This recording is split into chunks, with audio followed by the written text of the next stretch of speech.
All right, let's get into it. Today we're digging into a truly chilling story from 1990s Haryana, one that's kind of flown under the radar for years.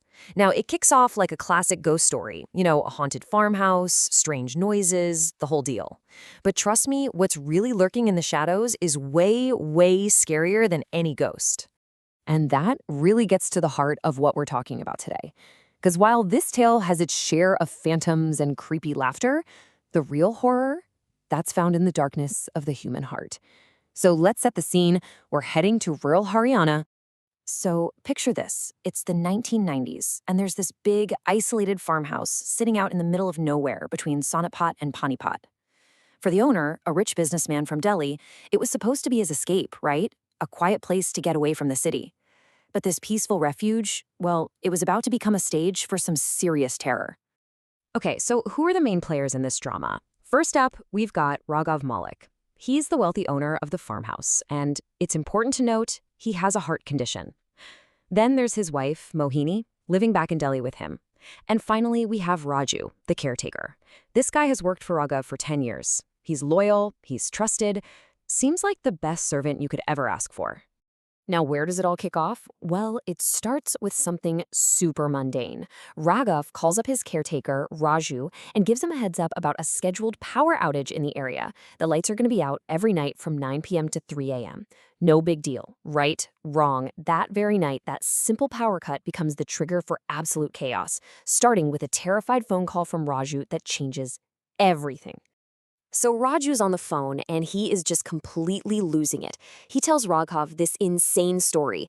He said he felt something following him on the road back to the house. Then he felt like someone or something came inside with him.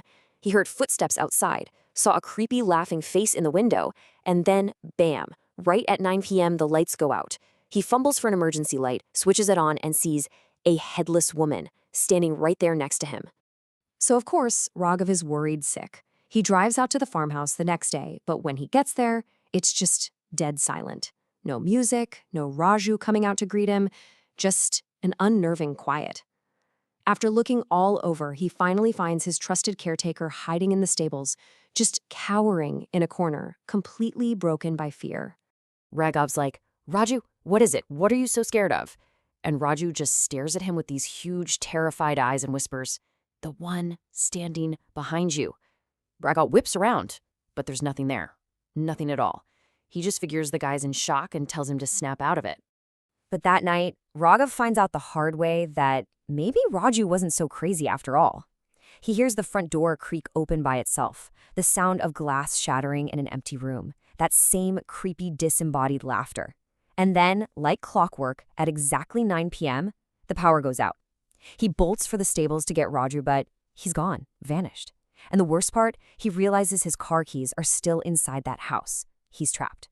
Utterly terrified, Raghav knows he has to get his keys. He creeps back into the pitch-black house, into the kitchen, and suddenly feels a presence right there, breathing down his neck. And that's it. He just faints from pure terror. The next thing he knows, he's waking up on the cold floor. He glances at his watch. It's 2:50 a.m. Just 10 minutes until the power is supposed to come back on. And as he's lying there in the dark, just trying to get his bearings, he hears it. A man's voice. Someone's on the phone. And the words he overhears are absolutely chilling. The man is talking to a madam, saying his plan to give Raghava a heart attack didn't work, and he asks, should he just bury him in the fields instead? And then, at exactly 3 a.m., the lights flicker back to life.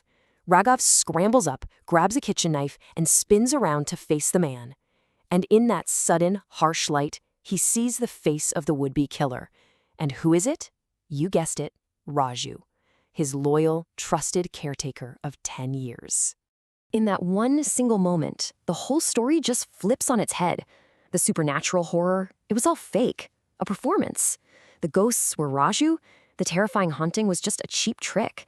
And the real demon pulling the strings wasn't some spirit from beyond the grave. It was just good old-fashioned, cold-blooded greed. Right at that moment, Raju's phone rings. Raghav puts it on speaker, and he hears a voice he knows all too well. It's his wife, Mohini, and her voice is just ice cold. "You killed him, right?" she asks. "I've talked to the lawyers. I'll give you 5% of the property." And just like that, the whole ugly conspiracy is laid bare. But here's the thing. Mohini and Raju made one huge, fatal mistake. They looked at Raghav and saw a weak, old man with a bad heart, a victim. They completely forgot that this man was a king in the world of business. And with their entire plot exposed, Raghav stops being a piece in their game and becomes the player, getting ready to make his final move. This is where the power shifts completely. Raghav just looks at Raju, the man who was trying to literally scare him to death minutes ago, and he lays out the real game. You, he says, are just a pawn moved by the queen, Mohini.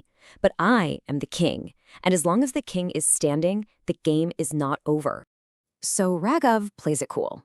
He tells Raju to have Mohini come to the farmhouse to collect her winnings. And while they wait, he makes Raju a little counteroffer. Your partner, my wife, she offered you 5% of this place. I'll give you 10. Double. All you have to do is exactly what I say when she walks through that door. So Mohini walks in, thinking she's won. She's arrogant, victorious, even taunting Raghav about his near-death experience. She has no idea that her partner in crime has just been flipped. At Raghav's signal, Raju, seduced by the promise of a bigger payday, turns the knife on his co-conspirator. And just like that, the queen is taken off the board. And as Raju stands there in shock over what he's just done, Raghav delivers the final, soul-crushing checkmate. He looks at the chaos and calmly reveals that the whole reason he was at the farmhouse was to pack. Why? Because he'd already sold the property a week ago. The entire plot, the betrayal, the terror, the murder, it was all for a prize that was never even on the table. And with that, Raghav leaves them in the mess they created. He just calmly walks out, gets into his car, and drives away into the night. He is the only person on Earth who knows the entire twisted truth of what really happened in that farmhouse. So let's just recap the final score, shall we? Mohini, who planned to kill her husband for a farmhouse, ends up getting murdered by her own guy. Raju, who threw away a decade of loyalty for 5% of nothing, kills Mohini and then himself. And Raghav, he gets to play the part of the poor, grieving husband, walking away with his life, all his money, and everyone's sympathy.